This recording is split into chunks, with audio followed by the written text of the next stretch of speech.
मेरे ससुर एक गरीब लड़की को काम करने के लिए हमारे घर ले आए। वो लड़की बहुत खूबसूरत और जवान थी। काम से फ्री होकर मेरे ससुर के कमरे में चली जाती और दरवाजा बंद कर लेती। एक दिन मेरे पति ने बदनामी के डर से तंग आकर उस लड़की को घर से निकाल दिया। तब मेरे ससुर ने पूरे घर में हल्ला मचा दिया और उस लड़की को दोबारा घर में वापस बुला लिया। मुझे दाल में कुछ काला लगा तो मैंने सोचा क्यों ना मैं उस लड़की के कपड़े पहनकर अपने ससुर के कमरे में जाकर देखूं। फिर मैंने ऐसा ही किया और जब मैं अपने ससुर के कमरे में गई तो उन्होंने मेरे साथ, मेरा नाम रेखा है, हम सब लोग एक ही घर में रहते थे और मेरे पति का खानदानी घर था। मेरे घर में मेरे पति और उनका एक भाई था, लेकिन मेरे देवर की एक दुर्घटना में मृत्यु हो गई थी और अब मेरे पति और ससुर ही थे और मेरे घर में मेरे ससुर का सिक्का चलता था। घर में दौलत, पैसा, नौकर चाकर किसी चीज की कमी नहीं थी, लेकिन एक नौकरानी थी, उसका नाम रानी था। असल में उसका असली नाम सोनम था, लेकिन वो कहती थी मेरी जैसी खूबसूरत और अच्छी लड़की पर सोनम नाम शोभा नहीं देता, इसीलिए मैंने अपना नाम रानी रख लिया। थी तो वो नौकरानी, लेकिन उसके हाव भाव किसी महारानी से कम नहीं थे। इसकी वजह से ही यह थी कि मेरे ससुर ने उसे सर चढ़ा रखा था, इसीलिए वो बहुत ज्यादा बिगड़ गई थी। वो मेरे ससुर की चहेती थी, उनका सारा काम वही करती थी। मेरे ससुर बिस्तर से उठ नहीं पाते थे तो उनको खाना खिलाना, पिलाना, दवाई देना, उनका सारा काम वही देखती थी। यहाँ तक कि उनकी टांगे दबाना, उनकी कमरे की सफाई करना वही करती थी। जब वो अकेले होते तो उनसे बातें भी करती थी। ये सब काम उसी के थे। शान से कहते कि तुम लोगों के होने का क्या फायदा, जो काम नौकरानी कर रही है वो काम तुम लोगों को करने चाहिए। अपने ससुर की देखभाल करना, उनका ख्याल रखना, खाना पीना सब तुम्हें करना चाहिए, लेकिन तुम लोगों को अपने आप से फुर्सत ही नहीं मिलती। कल जब वो इस दुनिया से चले जाएंगे तो सारी दौलत, पैसा उसके नाम कर देंगे, फिर मुंह देखते रहना। मेरे देवर की तो मृत्यु हो गई थी, लेकिन वो अपने पीछे अपने 3 बेटे छोड़ गया था और हमारा कोई बेटा नहीं था। इसीलिए मेरे पति को चिंता रहती थी कि सारी की सारी दौलत उनमें बट जाएगी, हमें क्या मिलेगा, हमें तो सिर्फ चंद रुपए मिल जाएंगे और वो भी हमारी बेटियों की शादी में खर्च हो जाएंगे।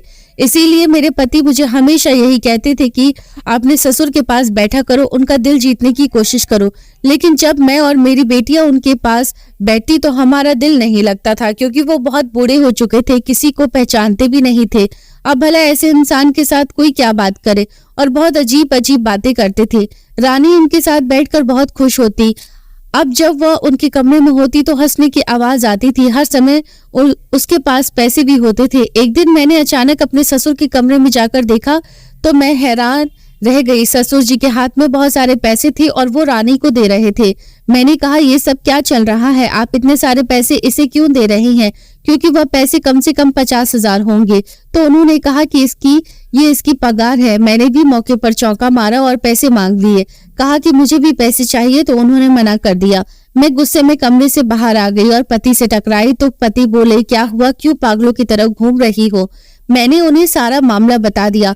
वो हैरान रह गए और मुझसे पूछने लगी कि क्या तुमने सच में उनको इतना पैसा देते हुए देखा है। मैंने कहा हाँ, क्या मैं आपसे झूठ कहूंगी। तो मेरे पति कहने लगे कि अभी तो तनख्वाह का टाइम नहीं है, आज 15 तारीख है, हम बीच में किसी नौकर को कोई पैसा नहीं देते और वैसे भी सारे नौकरों को मैं खुद अपने हाथ से तनख्वाह देता हूँ और रानी की तनख्वाह तो सिर्फ 20,000 है। मेरे पति गुस्से में ससुर के कमरे में गए और पूछने लगे कि आपने रानी को इतने पैसे क्यों दिए।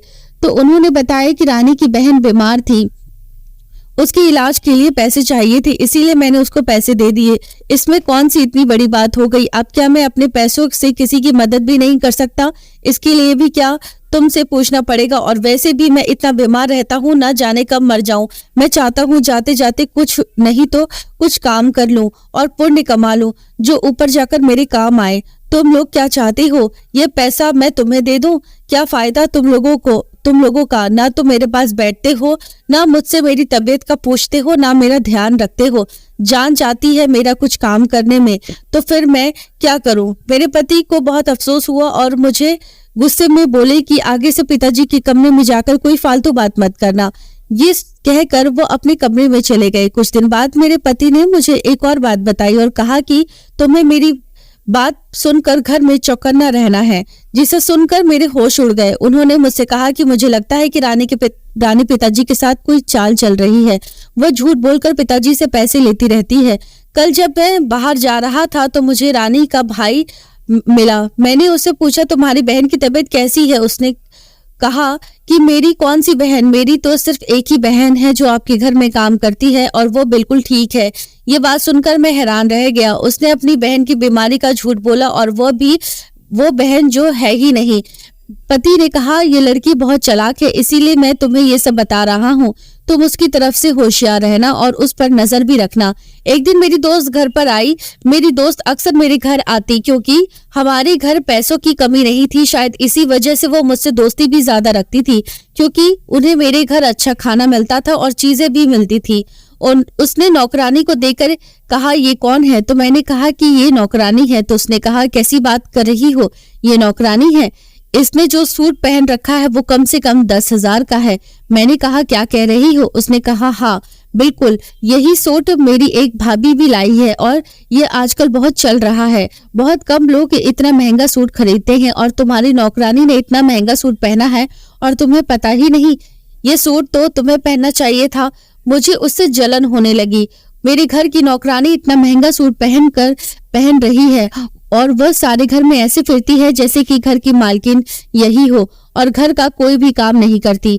उसे सिर्फ खाना बनाने को कहा जाता है क्योंकि वह खाना अच्छा बनाती है। उसे सिर्फ किचन के काम ही करने होते हैं।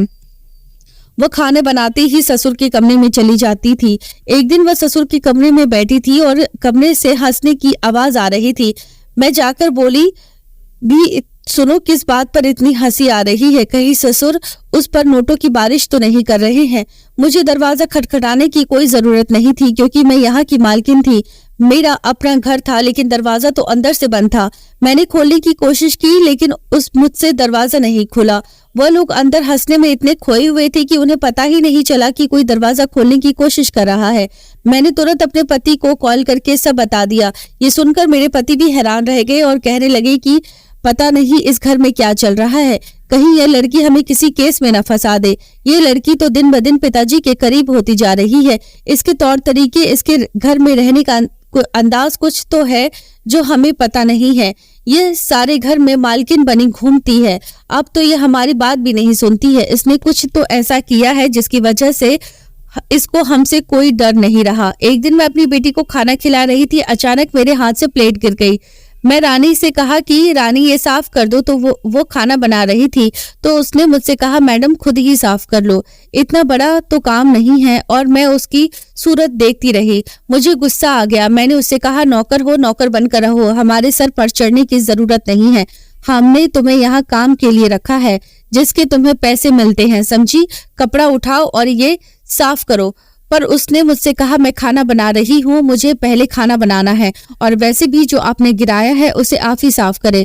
उसने मुझसे जिद करनी शुरू कर दी। उसने वो साफ नहीं किया। हमारी आवाज सुनकर माली बाबा अंदर आ गए। उन्होंने देखा कि हम लोग सफाई पर लड़ रहे हैं तो उन्होंने वो साफ किया, हालांकि वो उनका काम नहीं था। मैंने अपने पति को कॉल करके सब बात बताई। मैंने अपने पति से कहा कि हम इसे काम से निकाल देते हैं। वो बोले कि ठीक कहती हो, इससे पहले कोई मुसीबत आए इसे काम से निकाल देते हैं। फिर उस दिन फिर घर आकर उसको इस माह और अगले माह की तनख्वाह दी और कहा तुम काम पर मत आना। लेकिन वो घर से जाने के बजाय ससुर जी के कमरे में जाने की कोशिश करने लगी। मैंने उसे मना कर दिया और कह दिया कि वो सो रहे हैं जबकि वो जाग रहे थे। उसने कहा मेरा सामान वहां पड़ा है, मैं ले आऊं। मैंने कहा मुझे बताओ क्या सामान है, तो उसने मना कर दिया। वो खुद पिताजी के पास जाना चाहती थी लेकिन हम पति पत्नी को उसकी चालाकी का पता था, इसीलिए हम उसके सामान खड़े रहे। मैंने उसे सामान दिया और कहा कि अपना सामान उठाओ और यहाँ से चलती बनो। वह चली गई। उसके जाते ही मैंने सुख का सांस लिया और सोचा कि ये काम हमने पहले क्यों नहीं किया।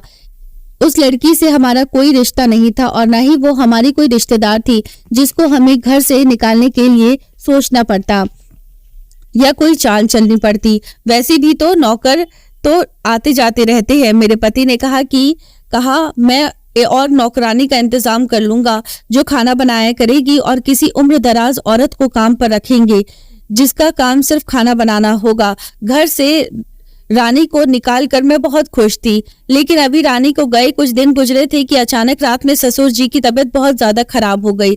पति ने कहा शायद इनका समय आ गया है। जल्दी से सब आ जाओ। हम लोग ससुर जी के पास गए, उनके सिरहाने बैठ गए। वो बहुत रो रहे थे, जैसे उन्हें कहीं दर्द हो रहा हो। मेरे पति ने पूछा, क्या हो रहा है, कहाँ दर्द हो रहा है? आपको डॉक्टर के पास ले चलते हैं। डॉक्टर को भी बुला लिया। देवर भी के बच्चे भी वहीं पर थे। सब उनको देख रहे थे, उनकी हालत पर अफसोस कर रहे थे, लेकिन उनके पास बैठे सब हैरान रह गए जब उन्होंने पूछा कि रानी कहाँ है। वो बार बार रानी को ही पूछ रहे थे, रानी कहाँ है, रानी को बुलाओ। हम सब खामोश हो गए। देवरानी ने कहा, रानी कहाँ है भाभी? इस समय तो वो घर पर ही होती है। तब मेरे पति ने बताया कि हमने उसे काम से निकाल दिया। मेरे पति का इतना कहना था कि ससुर जी ने उनका कॉलर पकड़ लिया और कहने लगे कि किससे पूछकर तुमने उसको काम से निकाला। हम सब लोग हैरान रह गए कि आपको कोई मसला है तो डॉक्टर को बताइए, रानी से आपको क्या काम है? वह कहने लगे, मुझे डॉक्टर की नहीं, रानी की जरूरत है। ये सुनकर सब ने अपने कान बंद कर लिए कि ससुर जी किस तरह की बातें कर रहे हैं। लेकिन मरता क्या न करता, रात के 12 बज रहे थे और उन्होंने शोर मचा रखा था कि रानी को बुलाओ। मजबूरन मेरे पति को रानी को लेने जाना पड़ा। उसको उसके घर से लेकर आए। पति ने बताया कि रानी बहुत नाटक कर रही थी और मुझे अपने तेवर दिखा रही थी। कह रही थी कि जब तुम्हारा बाप मर रहा है तो मुझे लेने आए हो। उस दिन मिलने भी नहीं दिया, जैसे तैसे करके आई है। उसका आना था कि ससुर बिल्कुल ठीक हो गए। बस ससुर का हाथ पकड़कर बैठ गई। सब घर वाले हैरान रह गए। मेरे पति ने कहा कि इसीलिए मैंने इसको घर से निकाला था, लेकिन तुम सब ने देखा क्या हुआ। अब तुम लोग बताओ क्या करना चाहिए। मैं तो परेशान हो गया। इन सब से मेरे पति ने कहा कि ससुर जी को उसको घूरने लगे। वह उन्हें ऐसे देख रहे थे जैसे उनका खून कर देंगे। रानी के चेहरे पर मुस्कान थी, वह बहुत खुश थी। ससुर ने फौरन रानी के हाथ में पैसे रखे और कहा, तुम्हारा रोजगार कोई बंद नहीं कर सकता। मैं यही हूँ, अभी मरा नहीं हूँ, और जो लोग ये चाहते हैं कि मैं मर जाऊं तो वो लोग सुन ले, मैं अभी मरने वाला नहीं हूँ। अब तो पानी सर से ऊपर हो गया था। सब घर वालों को पता चल गया कि अब इस घर में क्या हो रहा है। सब जानते थे कि जो हो रहा है गलत हो रहा है। एक लड़की का एक बूढ़े और बीमार आदमी के करीब होना, जो कि लखपति भी है। मैंने सबको बताया कि जब रानी कमरे में जाती है तो कमरे का दरवाजा अंदर से बंद हो जाता है। सब लोगों ने अपने कानों पर हाथ रख लिए और कहा कि हमारा दुनिया से जाते जाते हमें बदनाम कर जाएगा। दरवाजा बंद करने का क्या मतलब है? पति ने कहा, तुम सब मिलकर मेरी मदद करो। मैं जो कर सकता था मैंने कर लिया। उसे यहाँ आने से कोई नहीं रोक सकता, लेकिन अब मामला मैंने अपने हाथों में ले लिया। मैंने सोच लिया कि मैं देखूंगी। मैं रानी के कपड़े चुरा लिए। मैंने ये बात किसी को नहीं बताई कि मैं क्या करने वाली हूँ। मेरे दिमाग में एक प्लान बन चुका था, लेकिन मुझे ये बात अपने पति को बता देनी चाहिए थी। उनको बताती तो वो मुझे ऐसा करने के लिए मना कर देते। मैं घर का मसला हल करना चाहती थी। रानी किचन में खाना बना रही थी। मैंने चुपके से जाकर किचन का दरवाजा बाहर से बंद कर लिया और माली बाबा से कहा कि यह कोई दरवाजा न खोले जब तक मैं न कहूँ। माली बाबा मेरी सब बात मानते थे। वह शुरू से हमारे घर में काम करते थे। मैं रानी के कपड़े पहनकर ससुर जी की कमरे में चली गई और दुपट्टे से अपना मुंह छुपा लिया। वो मुझे देखकर समझे कि रानी आ गई। मैंने दरवाजा भी अंदर से बंद कर लिया। ससुर ने कहा, ये क्या, आज तुम दुल्हन बनकर आई हो? क्या हो गया तुम्हें? मैं आगे से अपना सर हिला दिया। बोले, अच्छा, आज तुम दुल्हन हो। तुम दुल्हन बनने की प्रैक्टिस कर रही हो। मैं जाकर उनके पैरों के पास पलंग पर बैठ गई। उसके बाद जो हुआ, मेरी तो जान निकल गई, क्योंकि उन्होंने बात ही ऐसी कही, शुभम की दुल्हन होना, शुभम बहुत जल्दी आ जाएगा, फिर मैं तुम दोनों की शादी कर दूंगा और इस दुनिया से चला जाऊंगा। शुभम और कोई नहीं, मेरा देवर का बेटा था और शायद उन दोनों का चक्कर चल रहा था। ये बात तो ससुर जी को पता थी। रानी सच में इस घर की रानी बनने वाली थी, यानी इस खानदान की बहू बनने वाली थी। और अब मैं क्या करती? मैंने कहा, मैं आपके लिए पानी लेकर आती हूँ। मैंने आवाज थोड़ा बदली और बाहर आ गई। मेरी सांस फूली हुई थी। किसी को पता नहीं था कि मैं ये क्या सुनकर आई हूँ। मैं जल्दी से कपड़े बदले और बाली बाबा से पूछा कि इसको पता तो नहीं चला? उन्होंने कहा, नहीं। मैं किचन का दरवाजा खोल दिया। मैंने इतना सब कुछ पता कर लिया था, लेकिन किसी को भी पता नहीं चला। मैं अपने पति का इंतजार करने लगी। मैंने उन्हें कॉल की, लेकिन वह कहीं बिजी थे। जब घर आए मैंने उनसे कहा, मुझे आपसे कुछ बात करनी है। मैंने अपने पति को सारी बात बताई तो वो बिल्कुल हैरान रह गए। उन्होंने घर में सबको ये बात बताई और शुभम की माँ को भी ये बात बताई। वह दूसरे घर में रहती थी। उसकी माँ ये सुनकर हैरान रह गई। उसके बाद शुभम को बुलाया। जब शुभम घर आया तो उसने कहा, मैं इस लड़की से मोहब्बत करता हूँ और दादाजी को ये बात पता है, बल्कि शायद आप लोगों को एक और बात नहीं पता, वो ये है कि दादाजी ने हमारी शादी के लिए हाँ कर दी है और वसीयत भी लिख दी है कि वह इस दुनिया में रहे या ना रहे हमारी शादी होगी। वह तो इस लड़की के चक्कर में पागल बना बैठा था। वह कभी कभार हमारे घर आ जाया करता था क्योंकि वह उनके साथ काम करता था, इसीलिए खाना खाने हमारे घर आ जाता था। शुभम बहुत मेहनती लड़का था, लेकिन इसने तो नौकरानी को पसंद कर लिया। मुझे बहुत गुस्सा आ रहा था। घर वालों ने कहा कि एक नौकर से शादी करोगे, तुम पागल हो गए हो। उसने कहा, ये वो नौकर है तो क्या हुआ, वो बहुत ज्यादा खूबसूरत है और मैं उससे मोहब्बत करता हूँ। आप लोग मेरा कुछ नहीं कर सकते, दादाजी मेरे साथ है। ये भी जाकर ससुर जी के से मिल गया और ससुर ने अगले ही दिन ऐलान कर दिया कि कल इनका विवाह होगा। मेरे जीवन का कोई भरोसा नहीं, इनका विवाह करके ही मर जाऊंगा। माँ बेचारी रोती रह गई। हमारी आंखों के सामने उनकी शादी हो गई और घर भी खूब सजाया गया। लेकिन चौंकने वाली खबर ये थी कि ससुर जी का अचानक से देहांत हो गया। हम सब भी उदास थे, लेकिन एक खबर ने और ज्यादा परेशान कर दिया कि ये जायदाद का एक बड़ा हिस्सा रानी और शुभम के नाम कर गए थे। हम सब परेशान थे क्योंकि हमारा घर का अपना ही बंदा इन सब चीजों में मिला हुआ था। हम सब भी सोचते कि काश हमने अपने ससुर को समझा होता, उनकी खिदमत की होती। अगर हम भी उनके पास बैठते, उनका दिल बहलाते, तो उन्हें किसी और की जरूरत नहीं पड़ती। हमारी ही गलती है। लेकिन रानी और शुभम अपना बड़ा सा हिस्सा लेकर अपने घर से चले गए। बाकी जायदाद में से हमें इतना ही मिला कि जितना हमारा गुजारा चलता रहा। शुभम और रानी दौलत लेकर ऐसे गायब हुए जैसे किसी और देश में रहते हो। ना वो हमसे मिलते, ना बात करते। मेरी पति की तबीयत भी खराब रहने लगी और वो इसी कमरे में रहते जहां ससुर जी रहते थे। मैं उनका ख्याल रखती और उनसे बातें भी करती। वो कहते पता नहीं किसकी गलती थी, लेकिन जो भी हुआ अच्छा नहीं हुआ। इस बात का हमेशा दुख रहेगा और पूरे खानदान को याद रहेगा कि इस खानदान में एक रानी नाम की नौकरानी आई थी और सबका दिल दहला कर चली गई थी। अब हमें नहीं पता वो कहाँ रहते हैं और किस देश में रहते हैं।